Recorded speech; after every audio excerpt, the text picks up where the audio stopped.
Saya mulai semuanya. Oke, Bismillahirrahmanirrahim. Assalamualaikum warahmatullahi wabarakatuh. Waalaikumsalam warahmatullahi wabarakatuh. Selamat pagi semua teman-teman Lisfit. Selamat berakhir pekan. Mungkin lagi ada yang sambil masak atau sambil makan, sambil nyantai. It's okay, terima kasih ya atas kesempatannya karena sudah meluangkan waktu untuk hadir di sesi webinar kali ini. Yang tentunya saya juga di sini dan teman-teman akan belajar bareng lagi nih terkait nutrisi, terutama terkait dengan pemenuhan asupan protein. Nah, untuk kali ini, materi yang akan saya sampaikan adalah spesifik tentang protein harian. Jadi kalau misalnya teman-teman nih, mungkin di grupnya sering kan kadang diingatkan proteinnya tuh ditambah gitu, atau oh proteinnya masih kurang, atau mungkin proteinnya boleh nanti ditambahkan dengan putih telur nggak gitu. Nah, tentu hal ini juga nggak bisa dipisahkan dari aspek kehidupan kita sehari-hari. Karena pada dasarnya kalau kita tinjau lagi yang namanya piramida gizi seimbang dan juga isi piringku, ada di mana sepertiga dari setengah bagian piring makan kita hendaknya diisi oleh asupan protein dan diutamakan protein hewani. Kenapa sih harus protein hewani? Nanti kita akan kupas juga secara lebih lanjut di slide-slide yang berikutnya. Nah, berikut adalah protein. Jadi sebenarnya protein ini apa sih? Nah, protein ini merupakan salah satu jenis zat gizi makro. Jadi karena disebut makro artinya dia dibutuhkan tubuh dalam jumlah yang besar agar mencukupi kebutuhan harian kita. Jadi kalau kita ngomongin zat gizi makro, kita ada tiga jenis, yaitu di sini ada protein, lemak, dan karbohidrat. Sedangkan yang mikro atau zat gizi yang dibutuhkan dalam jumlah sedikit atau kecil ini di sini ada vitamin dan mineral. Nah, untuk spesifik si protein ini sendiri. Nah, si protein sendiri dia menyumbang kalau misalnya di breakdown menjadi energi atau kalori, 1 gram protein ini setara dengan 4 kilokalori. Jadi kalau misalnya teman-teman kan 20 gram protein, maka setara berapa ketika dikonversi? Yaitu 80 kilokalori. Nah, si protein ini dia fungsinya banyak sekali ya, mulai dari pembentukan jaringan, terutama untuk jaringan otot, lalu dia juga berfungsi dalam imunitas tubuh kita. Makanya kalau misalnya kita di rumah sakit atau misalnya kita lagi sakit, maka asupan yang ditambah adalah protein karena dia berperan penting dalam pembentukan sel-sel imun tubuh. Selain itu juga bagi anak-anak, bagi si dede, bagi anak-anak yang MPASI, bahkan di golden age-nya 5 tahun pertama, ini protein mulai lagi digalakkan. Karena kita nggak boleh asal-asalan ngasih protein, karena manfaatnya apa? Manfaatnya adalah terkait dengan pertambahan tinggi badan. Jadi ini nanti bisa menurunkan resiko stunting pada anak, lalu juga perkembangan otak.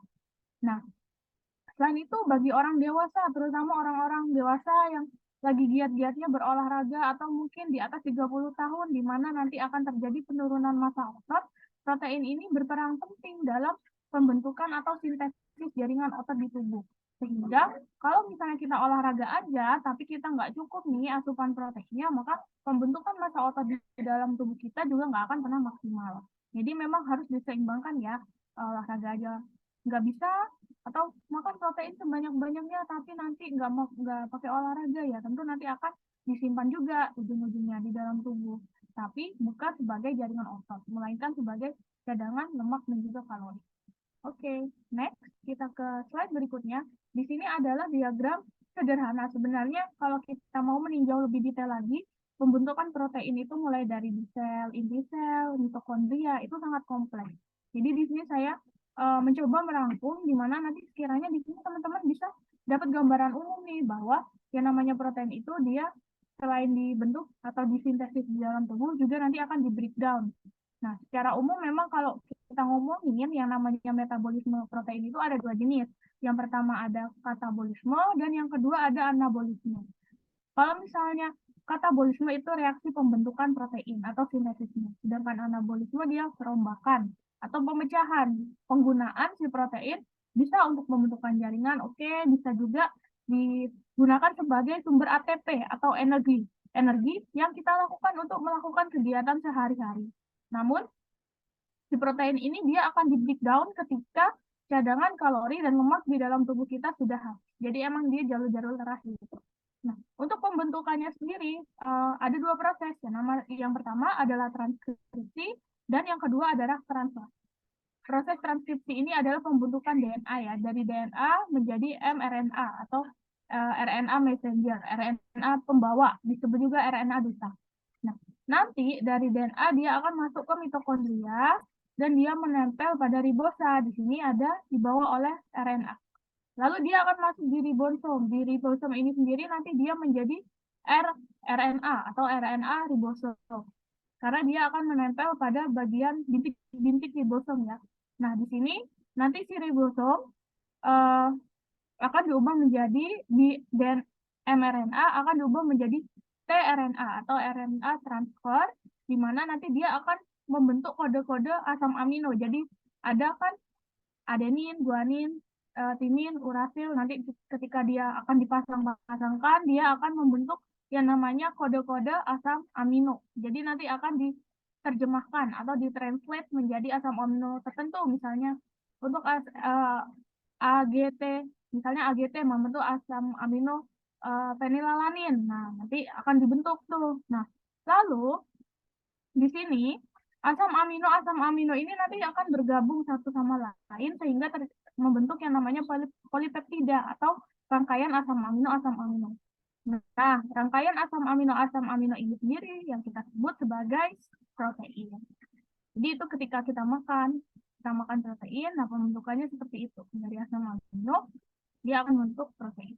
Lalu bagaimana ketika kita akan menggunakan protein? Nah, jadi secara umum untuk membentuk pemecahan protein di dalam tubuh kita itu dia akan dipecah jadi protein, nanti dipecah jadi asam amino. Bisa disebut juga ini adalah reaksi kebalikannya gitu ya. Kapan nih dipecah? Misalnya kalau kita udah kehabisan cadangan lemak dan juga karbohidrat yang digunakan sebagai sumber energi. Contoh realnya ketika kita sedang menjalani puasa dalam jangka panjang. Nah, lama-kelamaan tentu juga mau nggak mau si protein juga harus dipecah untuk menjadi energi yang akan kita gunakan beraktivitas.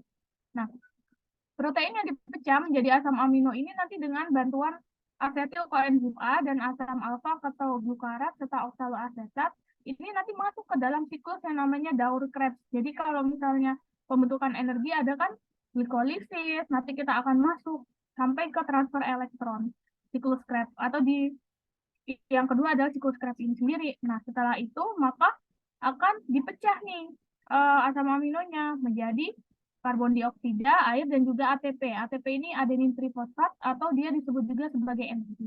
Jadi memang salah satu manfaat protein itu adalah dia sebagai sumber energi juga. Tapi nanti yang akan dipecah terakhir-terakhir nih, kalau misalnya si kalori dan juga lemak serta karbohidrat di dalam tubuh kita sudah habis.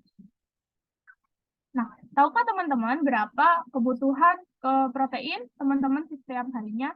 Jadi memang secara umum Kementerian Kesehatan melalui Permenkes dia sudah mengeluarkan rekomendasi asupan protein harian yang didasarkan pada usia dan juga jenis kelamin. Nah, ini adalah kebutuhan rata-rata.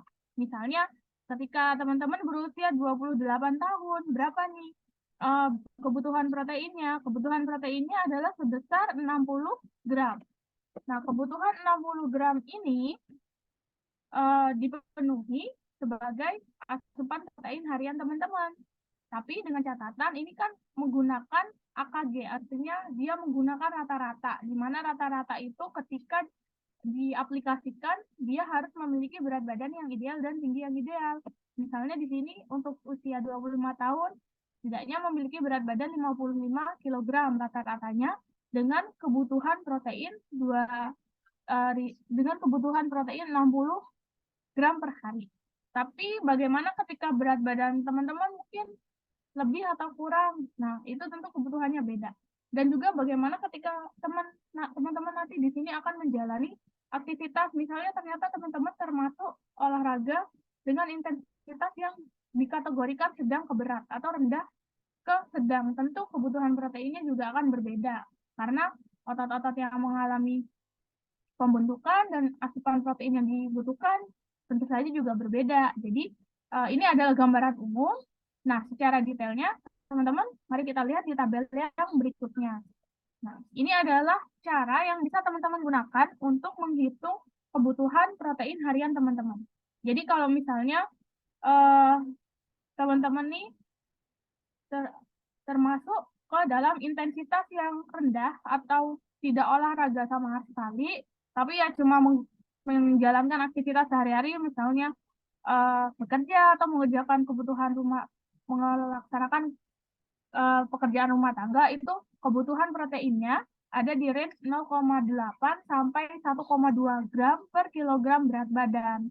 Nah, sedangkan kalau misalnya teman-teman masuk di dalam intensitas yang sedang olahraganya ya, atau mungkin at least seminggu 2 sampai 3 kali olahraga yang dilakukan secara konsisten, maka kebutuhan protein teman-teman itu ada di range 1 sampai 1,2 gram per kilogram berat badan teman-teman. Nah, namun ketika teman-teman menjalankan strength training nih atau olahraga angkat beban, jadi intensitasnya mungkin masuk dari range yang sedang ke berat. Berapa kebutuhan proteinnya? Kebutuhan protein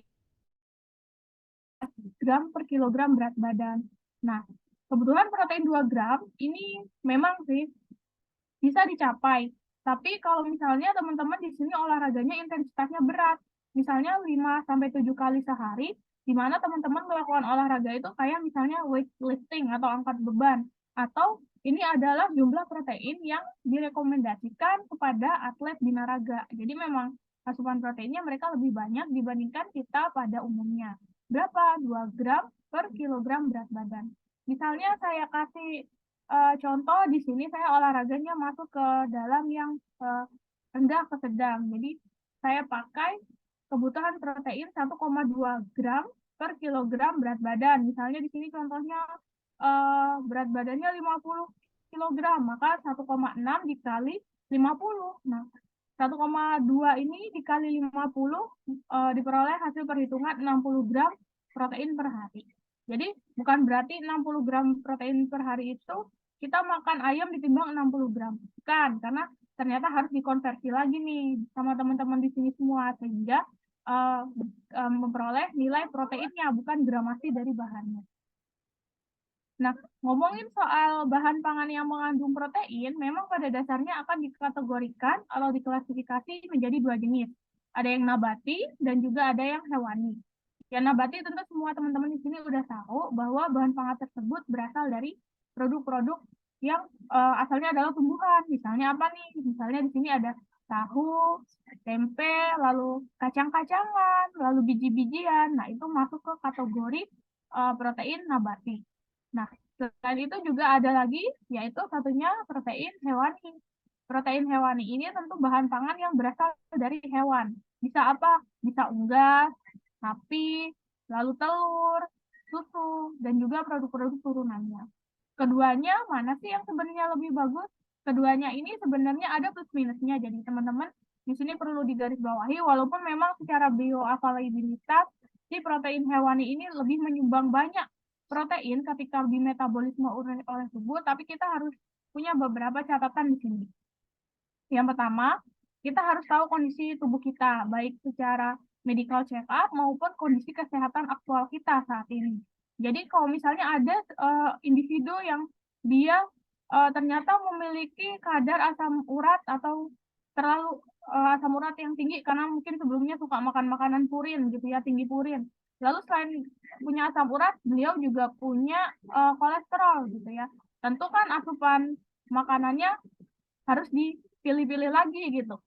Dari hal sederhana, kita mau makan daging merah, it's okay, daging merah itu adalah sumber protein yang baik, tapi ketika kita konsumsi, kita nggak hanya dapat proteinnya aja teman-teman, tapi di situ kita juga ikutan dapat kolesterol, mungkin sebagai side effect atau hal yang sebaiknya dibatasi bagi penderita yang punya kolesterol tinggi.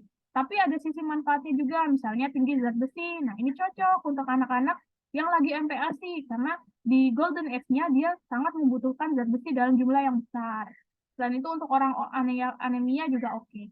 Jadi memang nggak ada sih benar satu jenis bahan pangan yang bisa kita bilang dia adalah perfect atau benar-benar superfood. Bahkan kalau misalnya ada superfood pun dia pasti punya kelemahan, di mana kita juga harus mengetahui plus minus dari bahan pangan itu dan juga mengetahui kondisi aktual dari tubuh kita, baik dari sisi kesehatan maupun dari sisi biokimia, misalnya parameter seperti kadar glukosa darah, lalu kadar asam urat, kolesterol, HbA1c, dan lain sebagainya. Itu banyak sekali kalau misalnya kita mau breakdown lebih detail.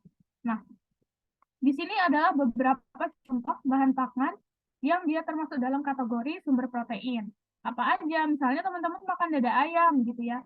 Dada ayam satu potong sedang dengan berat 120 gram, ini protein yang didapatkan adalah 38,4 gram. Jadi kalau misalnya kita balik ke perhitungan ini, di mana hasil perhitungan berdasarkan berat badan kebutuhan protein saya itu 60 gram per hari, maka untuk memenuhi kebutuhannya dalam sehari dengan mengkonsumsi daging ayam, seberapa banyak nih saya harus mengkonsumsinya? Tentu sebanyak 2 kali lipatnya kan, berarti sekitar 200 sampai 240 gram daging ayam per harinya. Baru dapat 60 gram, itu baru untuk memenuhi kebutuhan protein saya tiap harinya.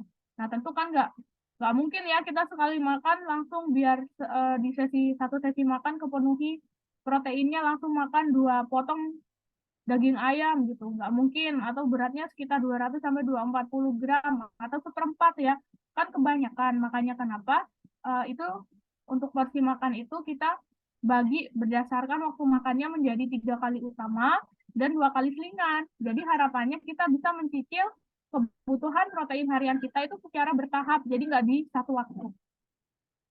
Nggak hanya daging ayam, ternyata ikan juga punya kandungan protein yang cukup oke, teman-teman. Di sini misalnya ikan lele, satu ekor dengan berat 80 gram. Nah, itu kandungan proteinnya 14 gram. Lalu ada tempe, tahu, dan juga bahan pangan lainnya.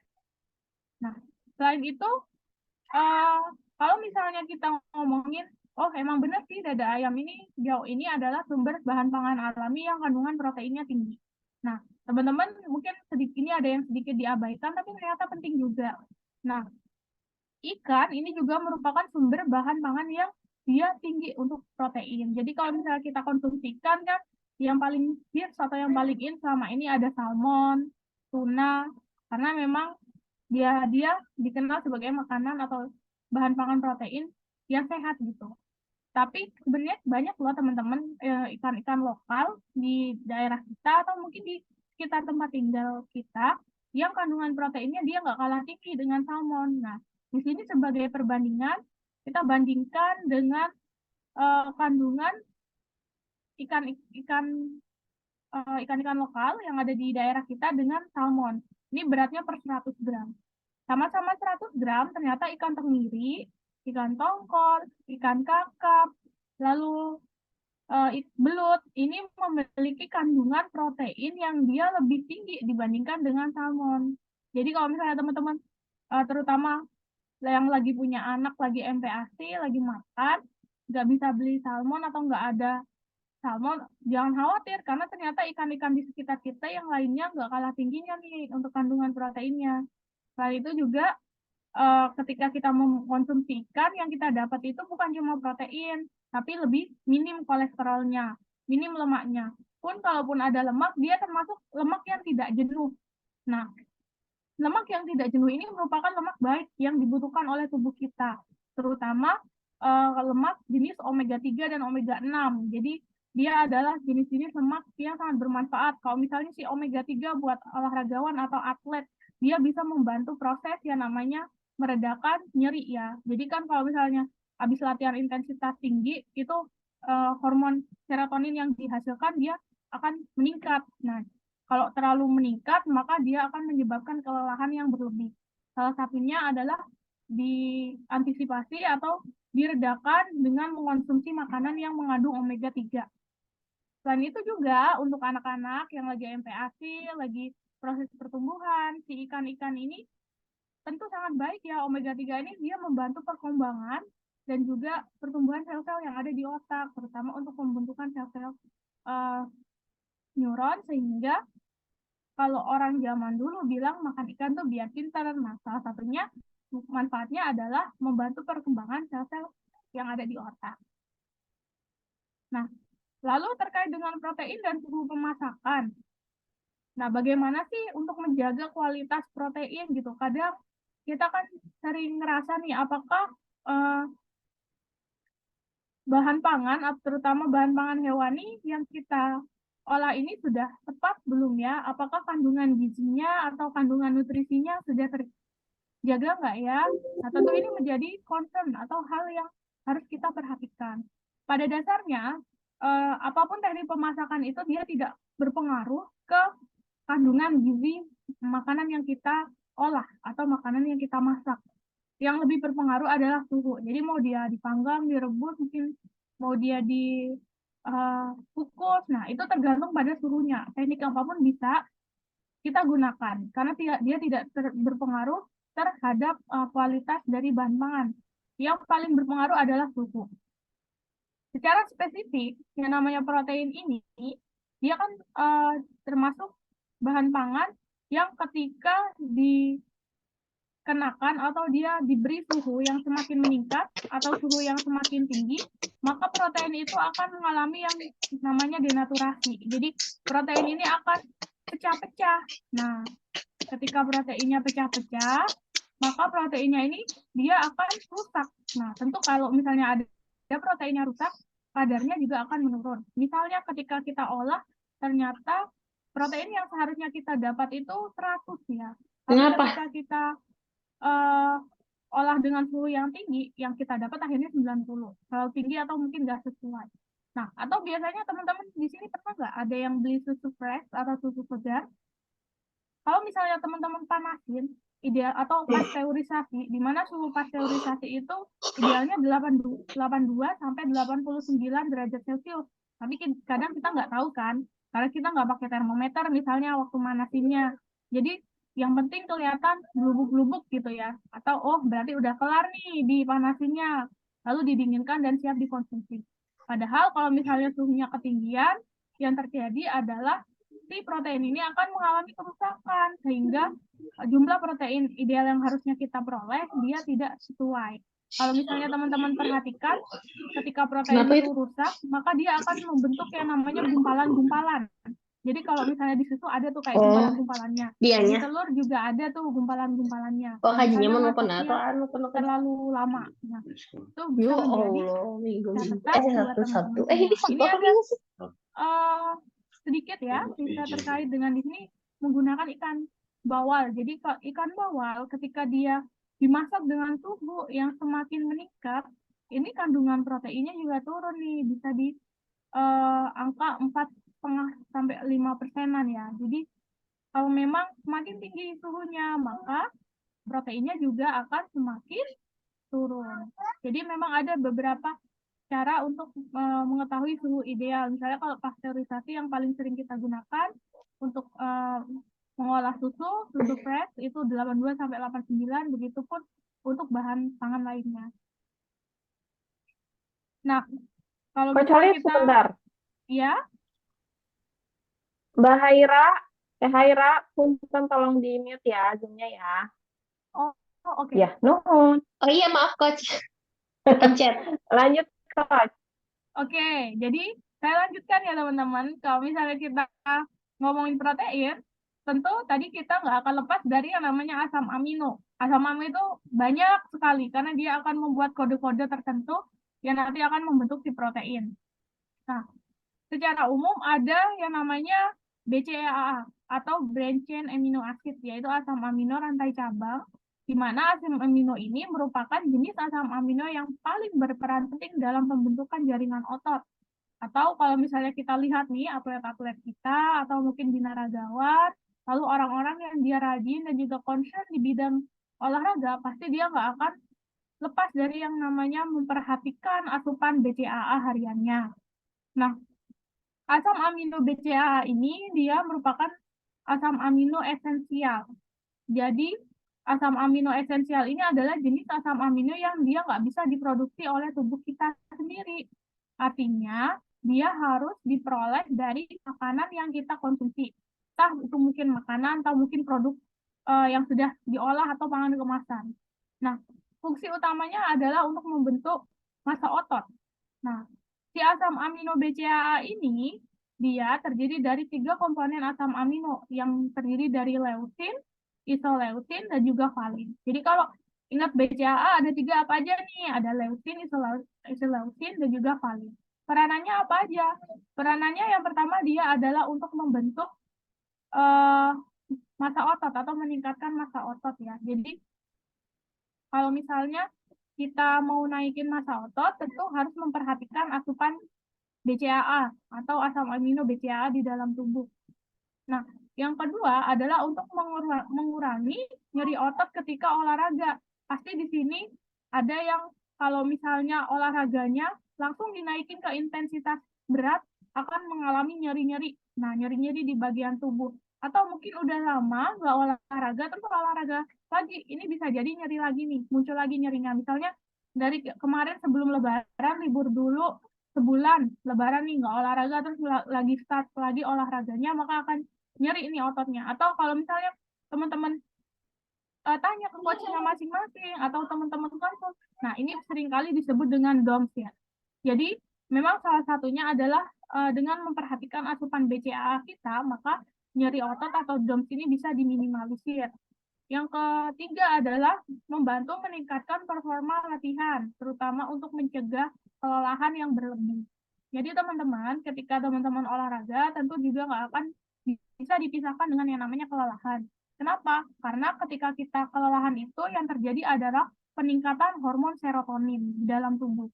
Salah satu cara untuk menurunkan kadar hormon serotonin itu adalah dengan mengkonsumsi pangan yang mengandung sumber BCAA. Contohnya ada di mana nih? Contohnya ya, untuk bahan pangan BCAA itu ada di putih telur, lalu ada juga di susu, lalu ada juga di ikan. Nah, teman-teman bisa memenuhinya dari makanan, atau mungkin kalau misalnya nggak kekejar, atau intensitas olahraganya memang berat, bisa juga dari produk misalnya dari whey, dan juga bahan pangan lainnya. Nah, ini adalah alasan kenapa sih teman-teman harus mengkonsumsi protein hewani. Kita lihat di grafik ini ada yang namanya digestible indispensable amino acid score. Jadi ini adalah nilai kecernaan protein yang dikonsumsi oleh tubuh kita gitu. Jadi kalau misalnya kita makan protein kan tadi di dalam tabel ini misalnya kita dapatnya 38 gram, 14 gram, 12 gram. Nah, itu yang kita akan peroleh. Tapi sebenarnya ketika di dalam tubuh, si protein ini nanti akan dimetabolisme lagi dan juga dinilai kecernaannya atau dinilai mutu dan kualitasnya. Semisal yang kita konsumsi adalah 50 gram protein, itu yang kita makan pun 50 gram. Tapi ketika di dalam tubuh, ternyata tubuh itu nggak menggunakan 50 gram, tapi nanti akan dikonversi lagi.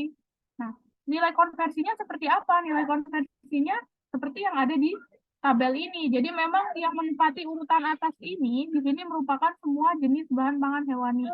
Lalu disusul dengan yang nabati. Misalnya di sini ada susu ini yang tertinggi ya, susu kambing. Dia 1,24 nilai kecernaannya. Jadi kalau misalnya teman-teman konsumsi 50 gram protein dari susu kambing, yang didapat ketika di tubuh berapa? Ya tentu dikali 1,24. Itu yang benar-benar didapat oleh tubuh.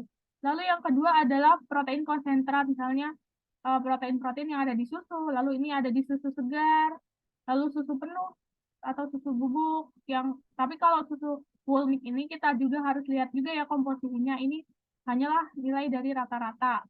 Lalu daging, telur, ada kasein, ada dada ayam, dan lain sebagainya.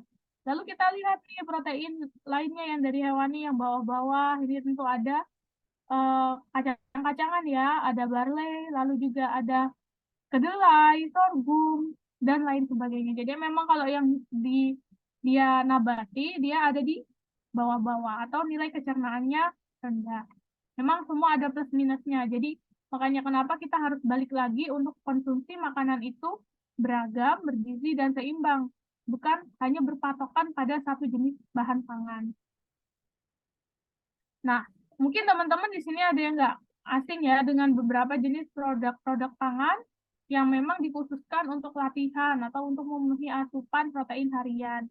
Jadi, semisal kita tahu di sini kalau misalnya teman-teman olahraga, kan ada nih setelah latihan harus ngejar proteinnya 0,25 gram per kilogram berat badan. Nah, tentu di sini salah satunya mungkin bisa dari konsumsi putih telur, minum susu, atau konsumsi produk whey.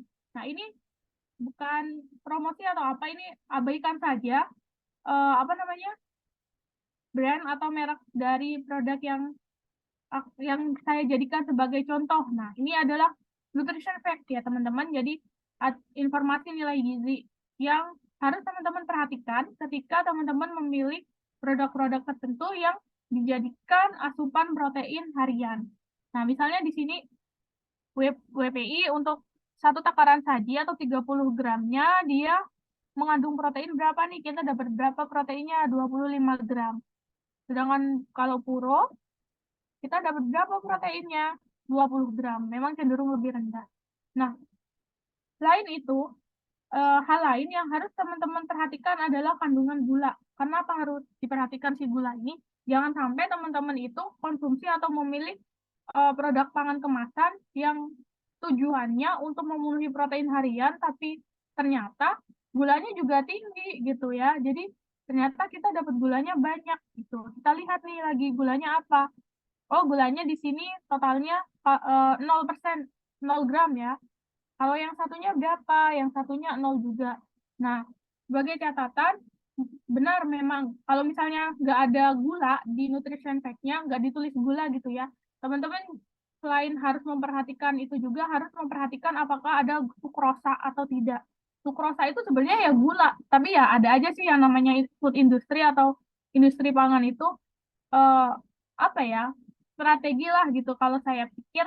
Jadi ketika konsumen itu memilih, oh gulanya 0 ternyata gitu ya, tapi ternyata di bawahnya ditulis sukrosa 15 gram lah. Sukrosa itu ya gula pasir. Jadi teman-teman di sini jangan sampai eh, terlena gitu ya, karena mungkin sebelumnya belum mendapatkan informasi gizi yang tepat gitu. Oke, di sini dua-duanya nggak ada gula atau sukrosa, 0 semua. Tapi teman-teman harus gali lagi nih, cek komposisinya. Komposisinya apa? Kan rasanya manis nih ya. Kan ada rasa enaknya juga. Nggak mungkin dong nggak ditambahkan pemanis. Berarti menggunakan pemanis lain yang non gula. Misalnya apa? Mungkin menggunakan gula jagung atau fructose corn. Nah, lalu yang kedua yang paling sering sekarang hits untuk digunakan apa? Stevia atau mungkin menggunakan yang buatan lainnya seperti sakarin, siklamat, dan juga aspartam. Nah, apakah gula-gula tersebut yang non-sukrosa juga baik untuk kesehatan? Nah, ini juga tidak. Bahkan kalau kemarin-kemarin kan kita tahunya, oh karena ternyata gula-gula seperti itu adalah zero kalori gitu. Jadi dinilainya lebih sehat. Ternyata kan sekarang ini baru-baru aja ini WHO juga merilis bahwa penggunaan gula-gula seperti stevia, aspartam, selamat. Nah, itu ternyata juga punya side effect gitu ya. Jadi memang tidak direkomendasikan dikonsumsi dalam jumlah yang berlebihan. Jadi walaupun untuk sampai saat ini belum ada riset atau belum ada publikasi yang mengeluarkan berapa banyak sih gramasi atau berapa gram sih maksimal kita boleh konsumsi gula-gula yang non kalori. Nah, itu masih belum ada, tapi WHO udah merilis bahwa gula tersebut sebaiknya juga tidak dikonsumsi dalam jumlah yang berlebihan karena juga punya potensi untuk ke penyakit degeneratif lainnya. Kalau gula pasir atau gula sukrosa kan kita sudah tahu bahwa asupan hariannya maksimal 50 gram per hari atau setara dengan 4 sampai 5 sendok makan per hari. Kalau misalnya kelebihan ya berarti dia akan menumpuk di dalam tubuh kita dan dalam jangka panjangnya tentu side effect-nya berkaitan dengan terjadinya penyakit diabetes mellitus. Kalau si gula-gula non kalori, gula-gula buatan, nah ini juga punya potensi. Contohnya apa? Kanker dan penyakit sindroma metabolik lainnya. Jadi memang segala sesuatunya ini teman-teman nggak boleh yang berlebihan. Kekurangan nggak baik, kelebihan juga nggak baik. Yang paling sesuai apa? Yang paling sesuai adalah sesuai dengan kebutuhan kita. Lalu selanjutnya, selain dari produk-produk protein shake dan juga whey, biasanya teman-teman kan mau yang praktis nih. Misalnya salah satu contohnya adalah pas olahraga konsumsi snacking yang dia proteinnya tinggi atau dia mengandung protein sehingga bisa ngejar proteinnya pasca latihan. Nah, biasanya di sini teman-teman lihat juga nih proteinnya berapa. Proteinnya di sini 13 gram atau setara dengan 21% AKG, angka kecukupan gizi untuk orang dewasa dengan kebutuhan 2000 kilokalori. Nah, kita lihat nih gulanya berapa? Oh, gulanya 1%. Di mana 1% itu 1 gram ya maksud saya. 1 gramnya ini sukrosa. Ini sama aja, sukrosa sama gula total itu sama aja. Jadi kalau misalnya laktosanya 0, berarti ya dia tidak ada gula yang dari susu, tapi dia gulanya gula pasir nih. Sukrosanya 1, berarti gula totalnya 1. Jadi jangan pernah tertipu ketika suatu pangan itu dia gula nggak ada penulisan gula, tapi ternyata di situ yang dituliskan adalah sukrosa, maka sebenarnya itu juga gula pasir, teman-teman. Nah, oke, di sini dia mungkin nggak pakai sukrosa, tapi mungkin bahan-bahan lainnya. Di sini proteinnya 13%. Nanti untuk komposisinya bisa teman-teman cek lagi. Ini nggak hanya berlaku untuk contoh dari protein bar yang ada di sini, termasuk semua jenis bahan pangan kemasan, baik merek lain maupun brand lain yang akan teman-teman konsumsi. Nah, kita juga harus tahu nih, kadang kita kan cuma baca kemasannya aja, ditulisnya tinggi protein. Tinggi protein itu seberapa banyak? Nah, ternyata ini ada regulasinya berdasarkan Badan Pengawas Obat dan Makanan Indonesia. Jadi kalau ada di kemasan itu tulisan atau high flag ya biasanya yang ditulisnya gede, diperkaya, fortifikasi, ekstra, plus, lebih, ditambahkan. Nah, ini uh, berapa persen sih minimal gitu ya? Minimal mengandung 10% dari yang dianjurkan atau setara dengan 25 gram per hari, lebih banyak dari sejenis. Kita lihat ini contohnya ya, contoh di sini proteinnya 13 gram atau 21%. Minimal kan 10. Oh, berarti dia memenuhi. Kadang kan kita nggak tahu ya, dia termasuk tinggi, kaya, atau sumber protein itu dari mana. Ternyata at least 10%. Atau klaim yang kedua, mengandung, memberikan, merupakan sumber protein yang baik misalnya. Sama, dia harus ada protein minimal 10% dari yang ada di kemasan itu. Lalu untuk yang tinggi, kaya, sumber, nah karena ini tinggi, klaimnya kan berarti yang paling atas ya. Tentu tidaknya dia mengandung 20% dari yang dianjurkan. Kalau ini oke, kita lihat produk whey misalnya di sini tadi 20 proteinnya di sini 25 gram. Nah, ini udah sesuai juga ya, karena kan dia minimal 20%, 42%. Lihat di sini juga sama 33%. Jadi emang keduanya memenuhi klaim pangan untuk bahan pangan sumber atau tinggi protein. Nah, sini ada pertanyaan nih dari saya. Kalau misalnya kita konsumsi protein, entah itu dalam bentuk apapun, kalau makin tinggi asupan proteinnya, apakah performa olahraga kita akan meningkat? Ayo, kira-kira gimana nih teman-teman? Kalau kita makin banyak protein yang dikonsumsi, benar nggak kalau performa olahraganya makin naik gitu? Ayo boleh coba Boleh? dijawab ya teman-teman. Yang tahu Oke. boleh langsung diketik di kolom chat. Enggak, coach, harus sesuai sama kebutuhan aja nih dari Teh Benar. Haira. Sip, benar banget teman-teman yang disampaikan Mbak Haira ini benar. Jadi kalau misalnya protein ini dia akan disimpan hanya sesuai dengan kebutuhan kita. Nah, selebihnya gimana? Ya selebihnya dia akan ditimbun di dalam tubuh.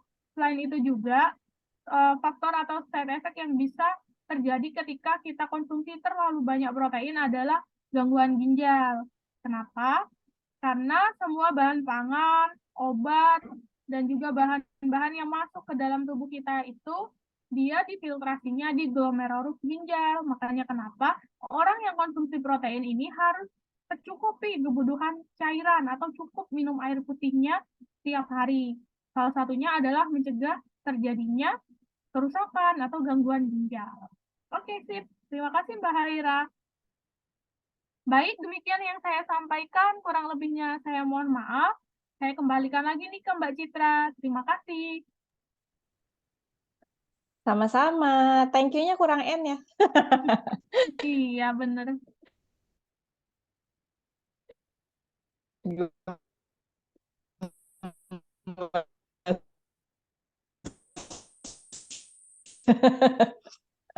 Kalian juga gimana nih hari ini keinginannya sedikit pertama ya, bukan sedikit pertama karena materinya banyak ya tadi ya, dan juga penting untuk kita ketahui manfaat dari proteinnya seperti apa dan bagaimana memilih protein yang baik dan dibutuhkan oleh tubuh kita gitu ya. Karena kan protein banyak ya, nggak cuma protein hewani juga, tapi ada protein nabati juga gitu. Nah, teman-teman semuanya yang mau bertanya sekitar serba-serbi protein, boleh ya ditanyakan di kolom chat, nanti kita akan bahas satu persatu. Tapi aku punya pertanyaan dulu nih, Coach nih. Tadi kan ada protein nabati, ada protein hewani, ya. Kalau orang yang vegetarian tuh, Coach, kan biasanya mau nyicipin daging itu ngolahnya dari tempe ya. Iya benar, benar-benar. Karena kan sekarang tuh kayaknya aku ngelihat banyak menu-menu beefless burger atau beefless rendang gitu. Itu bukan exactly terbuat dari daging, tapi dari olahan tempe. Nah, kalau fungsinya sendiri nih, Coach, apakah dia akan menyamakan fungsi protein si daging sendiri gitu dengan digantikan oleh tempe atau gimana nih, Coach? Oke, jadi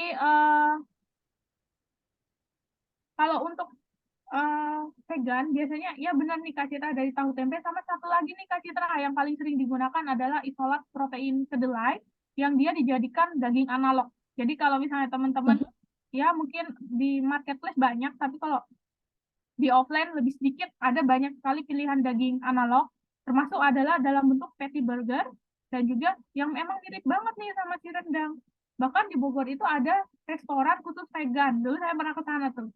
Nah, di situ emang dia pakainya daging-daging analog.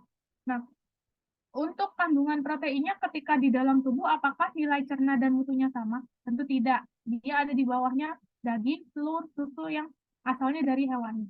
Biasanya vegan ini dia ketika memenuhi kebutuhan protein hariannya, dia nggak hanya dari makanan yang benar-benar non hewani, karena vegan ini dipecahnya banyak, ada yang lakto ovo, ada pesco, mungkin ada lakto aja atau ovo vegetarian yang dia, atau mungkin pure vegan gitu. Untuk memenuhi pemenuhan proteinnya, dia biasanya konsumsi kayak whey atau produk-produk yang mengejar ketertinggalan proteinnya. Selain itu juga biasanya konsumsi zat besi, karena zat besinya itu kurang kalau misalnya kita cuma konsumsi yang dari nabati atau dari tumbuhan gitu. Jadi memang ya itulah minusnya ketika kita hanya mengonsumsi yang dari tumbuhan. Tapi kita harus lihat lagi kecenderungan orang vegan ini adalah mereka karena mungkin lifestyle-nya ada kondisi tertentu, kayak misalnya dia punya asam urat atau punya kolesterol. Jadi sebaiknya dia memang mengurangi atau membatasi konsumsi yang dari hewan, namun proteinnya dikejar dari tumbuhan. Tapi kalau teman-teman di sini nggak apa-apa, saya sarankan makan aja yang beragam, makan aja yang dari hewani gitu ya. Kadang kan diet atau tren itu teman-teman cuma melihat karena mungkin body goals atau mungkin terlihat orangnya, oh habitnya menyenangkan, padahal ya tidak, karena memang setiap individu itu badannya beda-beda. Kalau misalnya teman-teman nggak ada apa-apa, nggak perlu lah teman-teman vegan, tapi teman-teman konsumsi aja yang beragam, terutama untuk protein hewani.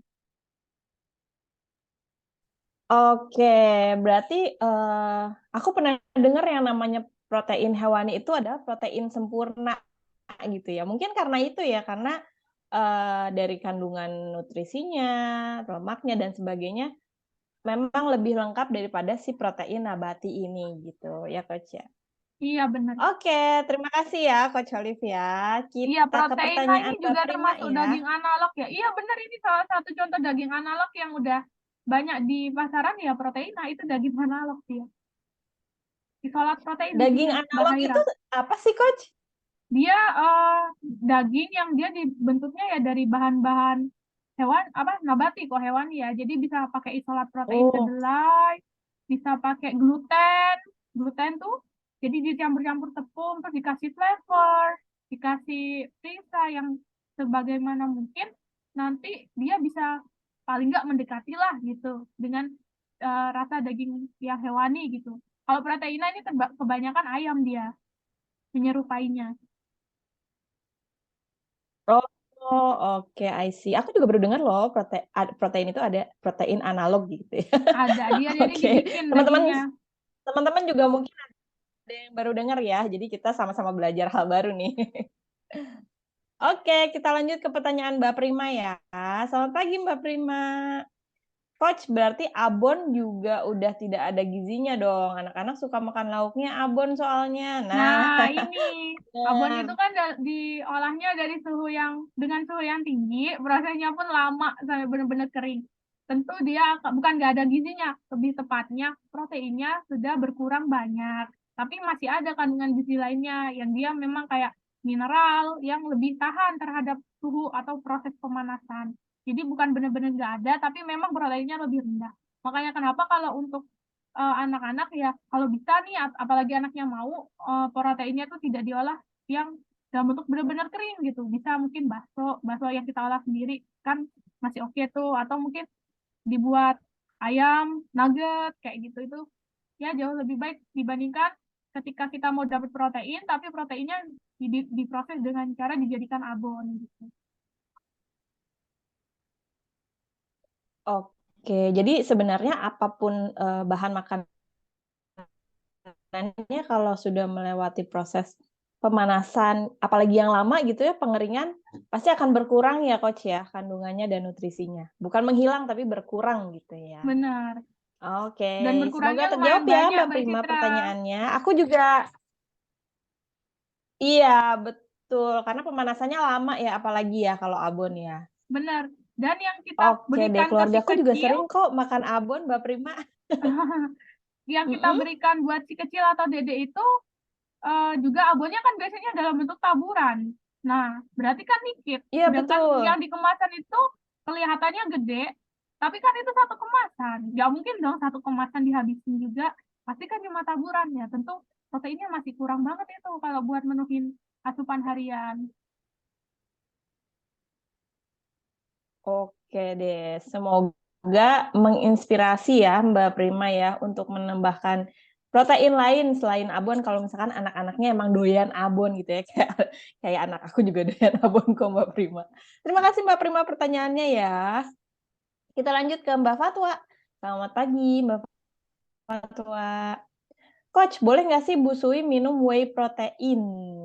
Oke, ini ngomongin whey buat ibu menyusui, tergantung lagi di brand atau mereknya. Jadi teman-teman merek apapun jangan lupa untuk selalu membaca yang namanya nutrition fact dan juga komposisinya. Kalau untuk ibu hamil, ibu menyusui, tolong perhatikan ada yang namanya fenilalanin di komposisinya. Nah, penambahan zat tersebut itu tidak direkomendasikan atau tidak diperbolehkan untuk ibu hamil dan juga ibu menyusui serta anak-anak di bawah 5 tahun. Biasanya juga kalau misalnya produsen pangannya dia lebih ke concern untuk kesehatan dan jujur, dia akan memberikan catatan tidak untuk ibu hamil dan ibu menyusui. Tapi yang enggak pun banyak nih Mbak Citra sekarang. Jadi teman-teman harus baca detail lagi. Oh, ada fenilalaninnya, berarti saya nggak boleh konsumsi gitu. Oh gitu. Jadi mostly memang tidak boleh ya dikonsumsi untuk busui gitu ya Coach ya, untuk si whey protein ini. Iya. Nah, kira-kira kenapa tuh Coach nggak boleh dikonsumsi? Apakah ada dampak buruknya tuh apa gitu ke si busui ini? Dampak buruknya karena kan sedang di fase laktasi juga ya. Tentu kalau misalnya ke orang yang kadar fenilalannya tinggi, misalnya ini nggak bicara tentang ke ibu menyusui dulu, tapi individu normal dengan kadar fenilalanin tinggi di dalam tubuhnya tentu bisa mengakibatkan fenilketonuria, yaitu gangguan keracunan yang ada di dalam darah. Jadi keseimbangan dan juga homeostasis dan metabolismenya terganggu. Kalau untuk ibu hamil dan menyusui, karena juga ada pengaruh ke bayi, jadi menghambat pertumbuhan dari bayinya itu sendiri. Makanya fenilalanin ini tidak dibolehkan untuk dikonsumsi oleh ibu hamil dan ibu menyusui.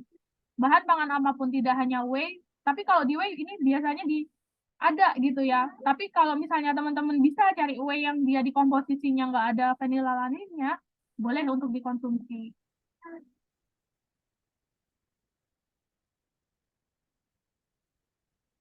Oh gitu, oke. Jadi amannya Mbak Fatwa selalu kembali cek label kemasan ya, supaya kita bumi atau tidak gitu. Oke, terima kasih pertanyaannya Mbak Fatwa ya. Kita lanjut pertanyaannya Mbak Dian. Selamat pagi Mbak Dian. Coach, cara mudah kita hitung kalori tanpa harus nimbang-nimbang per satu kali makan gimana? Karena kita kan nggak selalu makan sendiri ukurannya seberapa gram, seberapa banyak gitu ya. Jadi misalnya per satu kali makan yang masuk kategori cukup dengan lauk satu porsi ayam dan dua telur putih atau gimana Coach ya cara Coach Olive? Oke, Halo? iya. Halo Mbak Citra, tadi suaranya agak keputus, tapi saya udah oke dari chat yang disampaikan di chat box tadi ya. Jadi kalau teman-teman mau gampangnya nih makan, tapi sesuai dengan kebutuhan kalori harian, ya teman-teman balik lagi kita harus pakai yang namanya isi piringku. Memang itu nggak perlu nimbang, tapi itu bisa mengestimasi bahwa asupan teman itu terpenuhi dengan baik. Nah, bagaimana caranya? Satu piring itu teman-teman bagi dua dulu ya. Jadi setengahnya itu harus serat dari buah dan sayur. Atau at least kalau nggak ada buah ya sayuran setengah porsinya. Ada setengah porsi lagi nih di piring. Diisi apa? Diisi sepertiganya nasi, dua pertiganya protein. Terutama kalau teman-teman lagi giat olahraganya. Tapi kalau misalnya teman-teman lagi biasa aja atau lagi nggak banyak olahraga yang dilakukan, dua pertiganya ini teman-teman isi dengan karbo atau nasi dari setengah bagian piring ya. Lalu sepertiganya bisa teman-teman isi dengan protein. Nah, itu cara gampangnya. Jadi kita nggak usah nimbang-nimbang, tapi kita bisa memenuhi kebutuhan kalori, nggak hanya kalori, tapi zat gizi makro dan mikro kita dengan baik.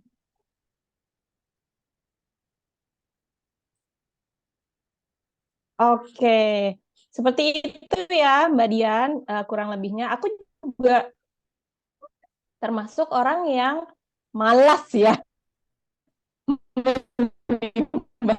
Menimbang makan.